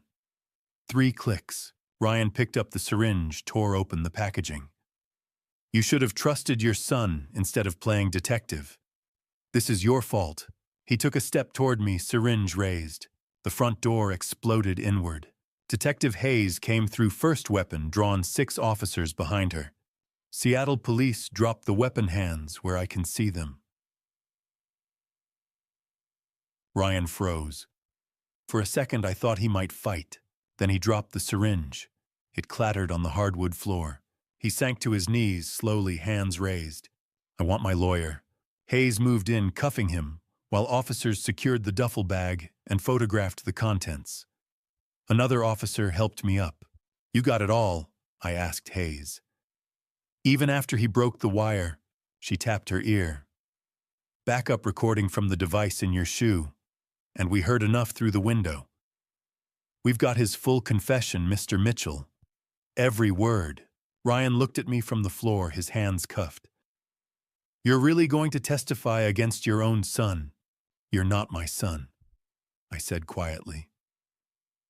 I don't know who you are, but you're not the child Catherine and I raised. They let him out in handcuffs, blue lights flashing, more police cars arriving. Margaret appeared in the doorway. James, are you all right? I wasn't. Wouldn't be for a long time. Maybe never. But I nodded anyway. It's over, Hayes said. As they cleared my house, collecting evidence, I stood in my living room and looked at everything Ryan had brought. The pills, the rope, the note he'd forged. My son had come here to take my life the way he'd taken his mother's, and Catherine had made sure I'd be ready.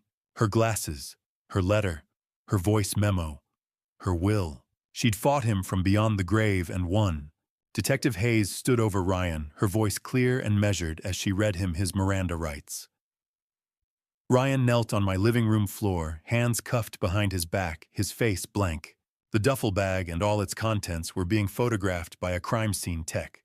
Do you understand these rights as I have read them to you? But I want my lawyer, Ryan said. His voice was flat, emotionless. I'm not saying another word. You've already said plenty. Hayes pulled out her phone, tapped the screen. Ryan's voice filled the room. The confession from minutes ago, crystal clear. I had no choice. The casino gave Jessica until December 31st. Hayes stopped the playback. Your confession was recorded on the backup device we installed in your father's smoke detector yesterday. Even after you destroyed the primary wire, we captured every word. I blinked. Smoke detector Hayes had kept it secret even from me insurance in case Ryan searched me and found the wire. Smart, one of the officers radioed from the back. Detective, we've got movement at the rear entrance. Hayes's hand went to her weapon. Who? Male hands raised, says he's here to surrender. Hayes moved toward the back door. I followed. The door opened slowly. A man stepped through, mid-40s, average height, wearing dark clothes. His hands were raised. Marcus Cole, he said calmly. I'm here to turn myself in. Hayes's weapon stayed trained on him. On your knees, hands behind your head. Marcus complied smoothly. I'm not armed, and I have information you're going to want. A USB drive in my left jacket pocket. Hayes nodded to an officer who retrieved the drive. They patted Marcus down. Why are you here? Hayes asked. Because I'm a professional, and professionals don't go down for amateurs. Marcus looked past Hayes to where Ryan was being held. I have recordings of every conversation with Ryan Mitchell since October 1st. 8 files. Every planning session, every payment discussion, every detail of what he wanted me to do. Hayes's eyes narrowed. The brake tampering. The brake tampering that I never actually did, Marcus corrected. When a civil attorney approaches me about making his father have an accident, I don't just take the job. I investigate, I record. I gather insurance. He smiled cold and professional. Guys like Ryan Mitchell always try to eliminate loose ends. So I took his money, $50,000 up front, and I documented everything. When it went sideways like this morning, I'd have proof I was just a contractor following orders. You were gathering evidence against your own client, Hayes said. I was covering my assets. Ryan was always going to lose. Hayes held up the USB. What's on this? 8 recordings. October 1st through yesterday. Every conversation. Ryan explaining about his mother about the potassium chloride. Ryan talking about his father about staging it as a grief-driven overdose. Ryan discussing payment schedules, $50,000 total. Marcus met Hayes's eyes. And for what it's worth, I never touched James Mitchell's car. Never cut any brake lines. I was stalling, waiting to see if Ryan would actually go through with it before I implicated myself. Hayes looked at me. Mr. Mitchell, do you know this man? Never seen him before in my life. Hayes turned back to Marcus. You're still under arrest for conspiracy. Well, I understand, but I'm willing to testify against Ryan Mitchell in exchange for a plea deal. Full cooperation. You get your homicide conviction, and I walk with reduced charges. They cuffed Marcus and led him to a separate vehicle. As they passed Ryan, Marcus looked at him with something like pity. I told you I don't work with amateurs. Another vehicle pulled up. Jessica escorted by officers. They brought her into the house, and she stood in the doorway looking at the scene. Is it over? She whispered. Hayes nodded. We need you to confirm what Marcus Cole just told us. Jessica's testimony was brief, but damning. Yes, Ryan had hired Marcus. Yes, she'd known about the plans. Yes, Ryan had said they needed both James and Catherine gone by year's end. At 7:30, Margaret's phone rang. When she came back in, she was pale. That was the forensic pathologist.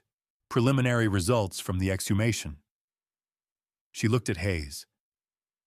High concentration of a toxic substance in Catherine's heart tissue. Consistent with potassium chloride. They're running comprehensive tests, but the pathologist says there's no question. This wasn't natural causes. Hayes nodded slowly. Then this is officially a homicide investigation. They loaded Ryan into a police car. Through the window, he looked at me one last time. You destroyed your only son for a dead woman, Dad. I walked closer, made sure he could hear me. You destroyed yourself the day you put that substance in your mother's vitamins. The door closed. The police car pulled away, taking my son to a place he'd probably spend the rest of his life. I stood in my front yard as the sun climbed higher. Neighbors watched from a respectful distance. For the first time in 5 months, I could breathe. Catherine had spent her final hours gathering evidence, protecting me, making sure Ryan wouldn't get away with what he'd done. She'd hidden cameras, recorded conversations, changed her will-written letters. She'd fought him every step of the way. And now, standing in the morning light with police cars surrounding my house and my son in custody, I realized something. She'd won, not just for herself, for me, for justice itself. Hayes approached me, her expression softer than I'd seen it. You should get some rest, Mr. Mitchell. We'll need your full statement later today, but for now you're safe. It's over. I nodded, not trusting my voice. As the police finished their work and started to clear out, I looked up at the sky. It was going to be a beautiful day, and Catherine, wherever she was, knew that her husband was safe. That had to be enough. A week after Ryan's arrest, Margaret called with news I didn't want to hear. He made bail. I was standing in my kitchen, the same kitchen where Catherine had collapsed. I gripped the counter. How the judge set it at $2 million. Jessica's family posted it. Her parents are wealthy, old money from Charleston. They put up property as collateral. Margaret's voice was tight with frustration. My guess is Jessica convinced them Ryan's being railroaded. So he's just out with conditions. Surrendered his passport, ankle monitor, can't leave King County, can't contact you or any witnesses. But yes, James, he's out. I looked at the kitchen floor where Catherine had fallen. Ryan was somewhere in Seattle right now, free while my wife was in the ground. Tell me we can still win this. We can, but his attorney is good and he's already making moves. That afternoon, I met Margaret at her office. She'd spread legal documents across her desk. Motions, filings, medical reports. Jonathan Price, Margaret said, tapping a business card. 55, former King County prosecutor, won 3 high-profile homicide defenses in the past decade. Ryan hired the best. What's he arguing? Margaret slid a motion across the desk. Insanity defense. Claims Ryan suffered a severe psychological breakdown after discovering his mother had Alzheimer's disease. Catherine didn't have Alzheimer's. I know. It's fabricated. But Price is building a narrative. Devoted son learns his mother is declining, becomes mentally unstable. He's citing a psychiatric evaluation from September signed by Dr. Nathan Pierce. I stared at the document. Dr. Pierce, the same psychiatrist who'd tried to have me declared incompetent. Pierce was arrested, I said. Exactly, which is why this defense isn't going to work. Margaret pulled out another file. After Pierce was detained, we subpoenaed his financial records. She showed me a spreadsheet. Payments from Ryan to Dr. Nathan Pierce dating back 3 years. $280,000 total.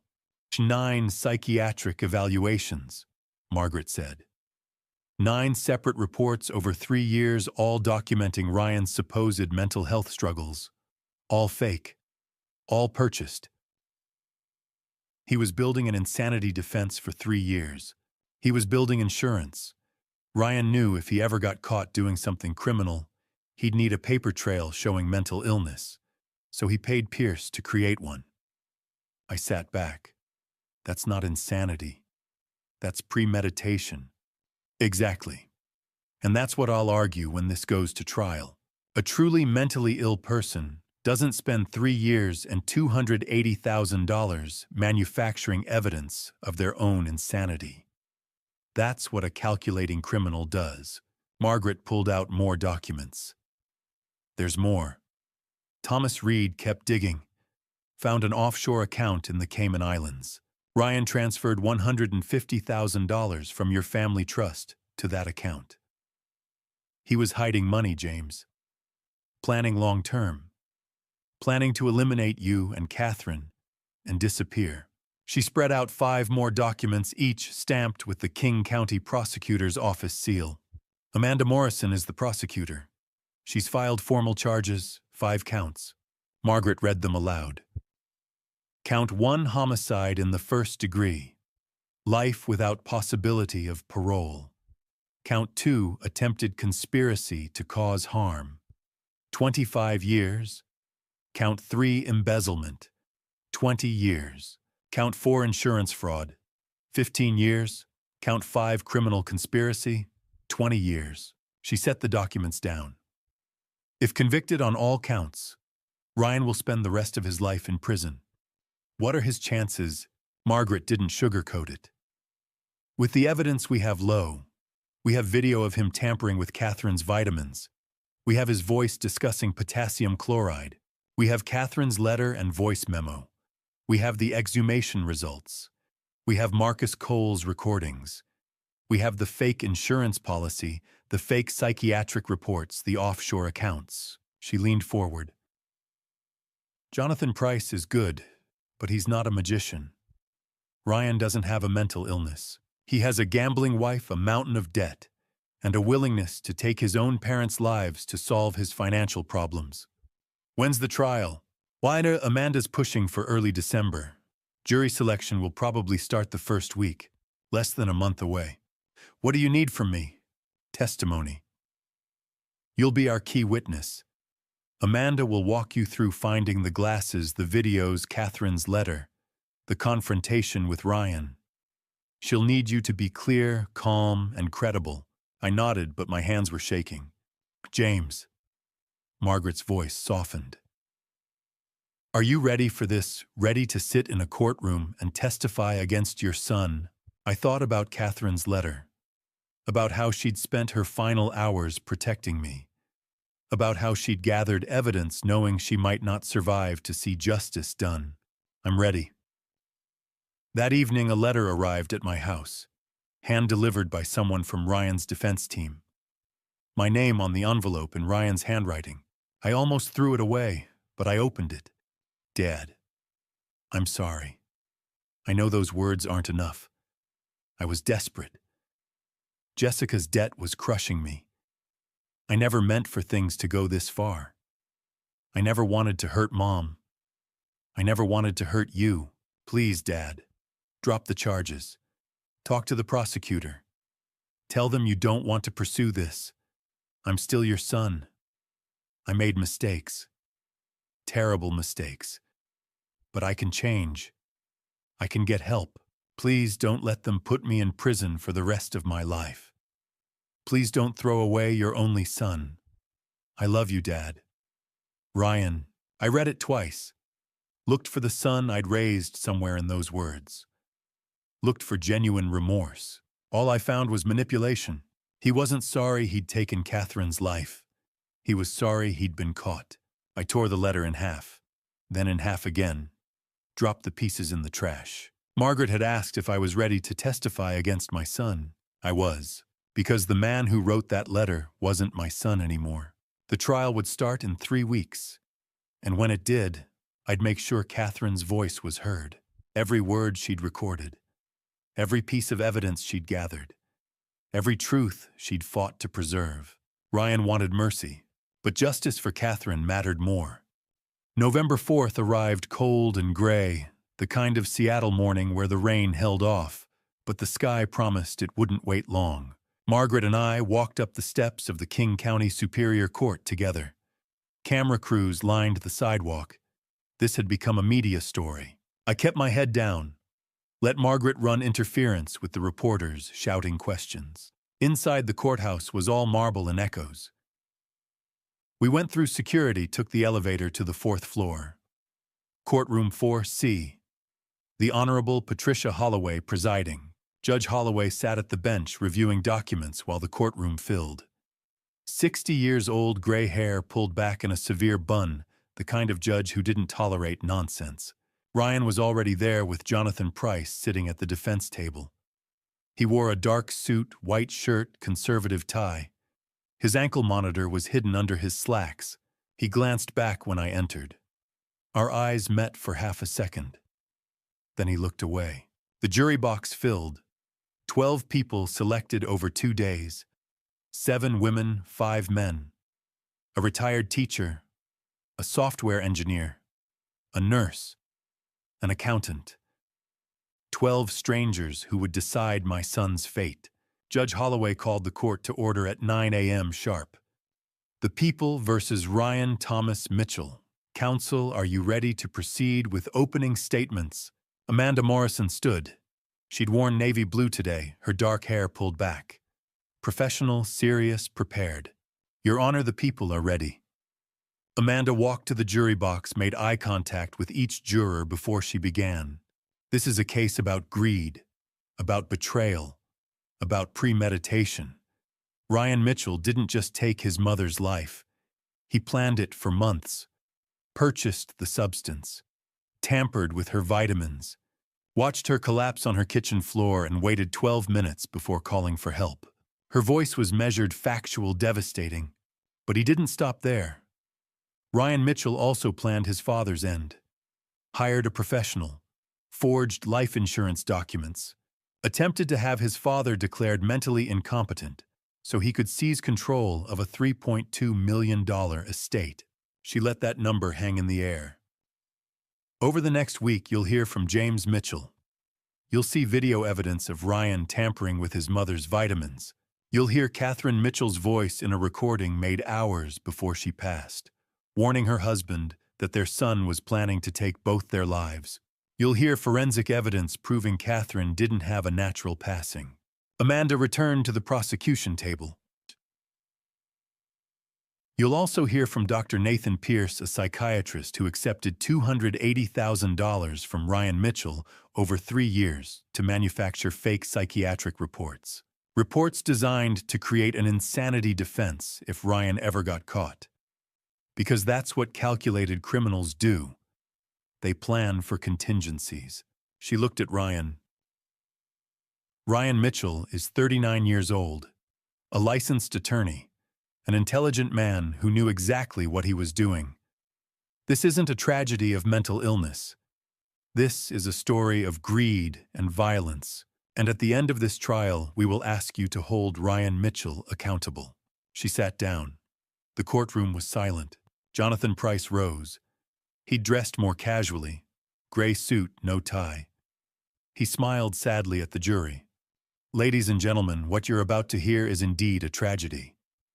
But it's not the tragedy Ms. Morrison just described. This is a tragedy of a family destroyed by mental illness. He walked slowly toward the jury box. Ryan Mitchell loved his mother, loved his father. But over the past 3 years, Ryan has been suffering from an undiagnosed dissociative disorder, a mental condition that causes breaks from reality-impaired judgment. Dr. Pierce evaluated Ryan and documented these symptoms. Someone in the jury box shifted uncomfortably. Jonathan kept going, but it was a weak opening. The fake psychiatric reports had destroyed any credibility the insanity defense might have had. Judge Holloway looked at Amanda. Call your first witness. The people called James Robert Mitchell. I stood. Margaret gave my arm a brief squeeze. I walked to the witness stand, was sworn in, sat down facing the courtroom. Amanda led me through it methodically. Finding Catherine's glasses, the videos of Ryan tampering with vitamins, Catherine's voice memo, the safe deposit box, the confrontation in my living room where Ryan confessed. I kept my voice steady, answered every question. Then Jonathan Price stood for cross-examination. Mr. Mitchell, you testified that you were grieving your wife. Isn't it true that you experienced significant depression during that time? I was mourning my wife of 38 years. Mourning can affect perception, can't it? Make us see things that aren't there. I looked directly at him. I saw my son on video putting a substance in his mother's vitamins. I heard him confess to delaying the 911 call for 12 minutes. That's not grief affecting my perception. That's evidence. Jonathan tried a few more angles, but I didn't break. After 20 minutes, Judge Holloway let me step down. The next 3 days were a parade of evidence. Amanda presented everything systematically. The hidden camera videos, Catherine's voice memo, the recordings from Allison and Marcus Cole, the forensic pathologist's report, the financial analysis, the fake insurance policy, Catherine's will. Each piece landed like a hammer blow. I watched the jury's faces, saw shock, disgust, anger. On day 5, Dr. Nathan Pierce took the stand. Amanda tore him apart. Dr. Pierce, how much did Ryan Mitchell pay you to write fake psychiatric evaluations? Pierce's voice was barely a whisper. $280,000, over 3 years. For 9 reports documenting mental illness that didn't exist, Pierce had no answers. By the time she dismissed him, he was visibly shaking. On day 6, Ryan took the stand. The courtroom went silent. Jonathan Price asked 3 preliminary questions. Then, Ryan, did you intentionally harm your mother? Ryan looked at the jury, at Judge Holloway, at me. Then he said, I invoke my 5th Amendment right against self-incrimination. The courtroom erupted. Judge Holloway banged her gavel. In the jury's eyes, guilty people pleaded the 5th.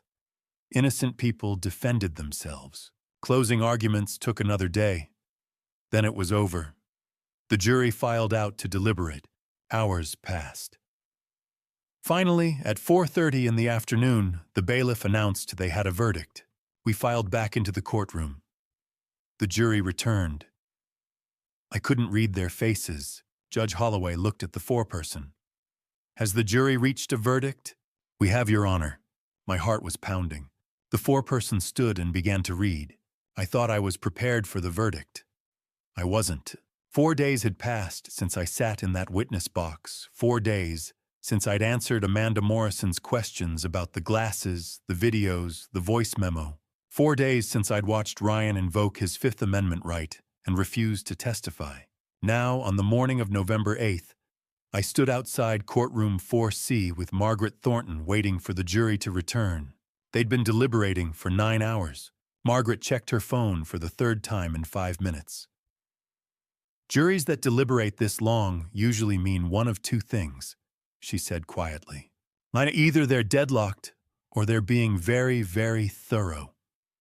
I nodded, but I didn't trust my voice. My hands were shaking again, just like they had when I'd first held Catherine's glasses in Daniel Porter's shop. Just like they had when I'd listened to her voice memo for the first time. I pressed them flat against my thighs and stared at the courthouse floor. At 10:47 a.m., the bailiff opened the courtroom doors. "Jury's back." The gallery was packed. I took my seat in the front row, Margaret beside me. Across the aisle, Jonathan Price sat alone at the defense table. Ryan was brought in through the side door, his hands cuffed in front of him, his face blank. He didn't look at me. Judge Patricia Holloway entered. We all rose. "Please be seated," she said. Her voice was calm, measured. She turned to the jury box. "Ladies and gentlemen of the jury, have you reached a verdict?" The foreperson, a woman in her early 60s, a retired schoolteacher from Ballard, stood. "We have, Your Honor." The bailiff took the verdict forms from her and handed them to the judge. Holloway reviewed them in silence, her expression unreadable. Then she handed them back. "The defendant will rise." Ryan stood. Jonathan Price stood beside him. "On the charge of first-degree murder in the death of Catherine Ann Mitchell." The foreperson read, her voice steady. "We, the jury, find the defendant, Ryan Thomas Mitchell, guilty." The courtroom erupted. Someone behind me gasped. I heard a woman sob. Margaret's hand found mine and squeezed. "On the charge of conspiracy to cause harm to James Robert Mitchell, we find the defendant guilty." Ryan's jaw tightened, but he didn't move. "On the charge of embezzlement of $680,000 from the Mitchell Family Trust, we find the defendant guilty." "On the charge of insurance fraud involving a false life insurance policy valued at $1.5 million, we find the defendant guilty." "On the charge of criminal conspiracy in hiring Marcus Andrew Cole, we find the defendant guilty." Judge Holloway waited until the courtroom quieted. "Mr. Mitchell, you have been found guilty on all 5 counts. Sentencing is set for November 22, 2024 at 9 a.m. Bailiff remand the defendant." Ryan turned his head just slightly and looked at me for the first time since the verdict. His eyes were empty. Then he was led away. Outside the courthouse, Margaret read a brief statement to the press. I stood beside her, hands in my pockets, squinting against the November sun. Catherine Mitchell spent the final hours of her life gathering evidence to protect her husband and expose a terrible scheme, Margaret said. Today, justice was served not because of the legal system alone, but because she refused to let fear silence her. We honor her courage, and we hope this verdict brings some measure of peace to her family. A reporter called out, "Mr. Mitchell, do you have anything to say?" I shook my head. Margaret guided me toward her car. The courtroom was quieter this time. No cameras inside, no crowd in the gallery. Just me, Margaret Amanda Morrison, Jonathan Price, and a handful of court staff. Judge Holloway reviewed the pre-sentence report in silence. Then she looked up. "Mr. Mitchell, you have been convicted of first-degree murder, conspiracy, embezzlement, fraud, and criminal conspiracy. The law allows me to impose a sentence that reflects the gravity of these offenses and the harm you have caused." She paused. "For the murder of Catherine Ann Mitchell, I sentence you to life in prison without the possibility of parole. For each of the remaining 4 counts, I sentence you to 25 years to be served concurrently with the life sentence." Ryan stood perfectly still.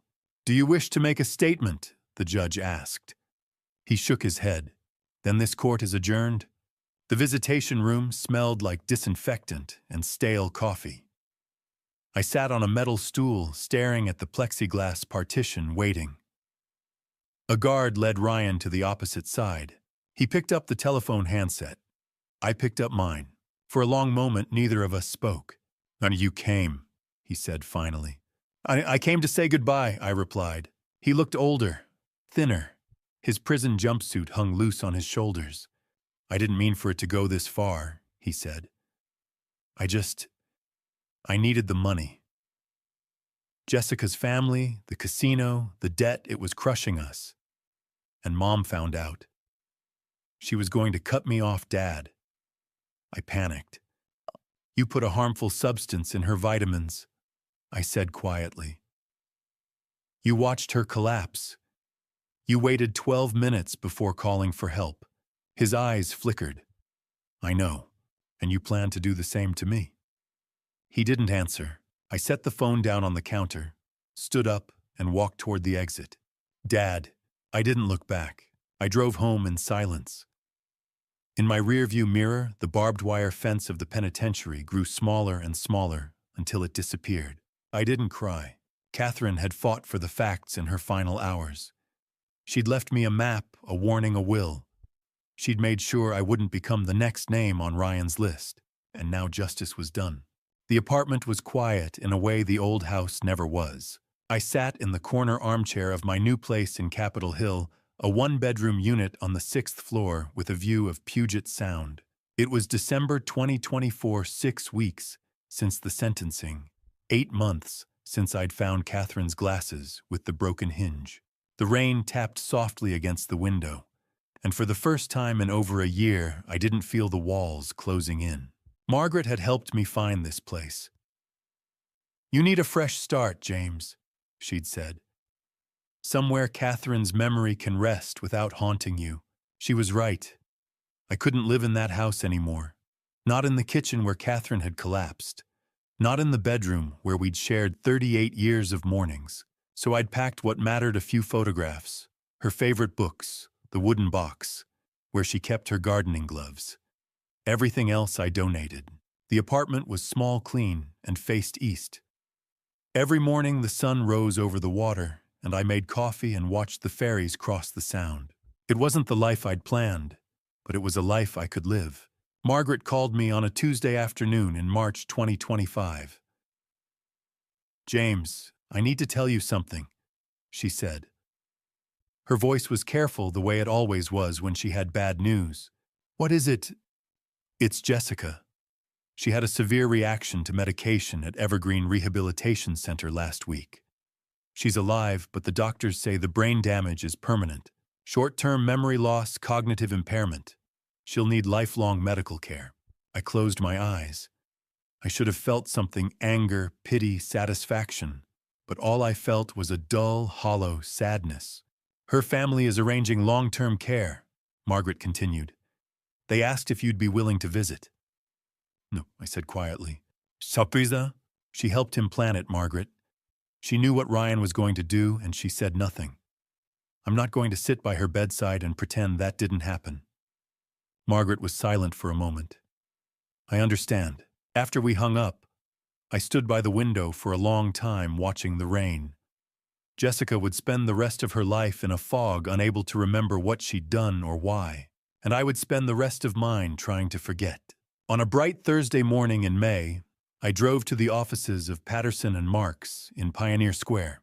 Helen Patterson, the attorney who'd notarized Catherine's final will, greeted me in the conference room. "Mr. Mitchell," she said warmly, "it's time." She opened a folder and slid a document across the table. "Execution of the last will and testament of Catherine Ann Mitchell." 95% of Catherine's estate, $2. 7 million was transferred to the Family Justice Foundation, a nonprofit that provided free legal aid to elderly victims of financial abuse. The foundation would like to create a new initiative in Catherine's name, Helen said. The Catherine Mitchell Elder Protection Initiative. It will fund legal clinics, emergency intervention, and educational workshops for seniors and their families. I nodded, my throat tight. She would have loved that. 2 weeks later, I attended the launch event at the Seattle Public Library. A small plaque was unveiled in the foundation's lobby, engraved with Catherine's name and the dates of her life. A dozen elderly clients stood in the audience, people who'd been helped by the program in its first month. One woman, a grandmother in her 70s, approached me afterward. "Your wife saved my house," she said, tears in her eyes. "My son was stealing from me and I didn't know where to turn. The clinic helped me stop him." I shook her hand, unable to speak. Catherine was gone, but she was still protecting people. I sold the house in Ballard in June for $2.8 million. The new owners were a young couple with a baby on the way. They loved the garden, the big windows, the breakfast nook, where Catherine used to read the Sunday paper. I didn't tell them what had happened there.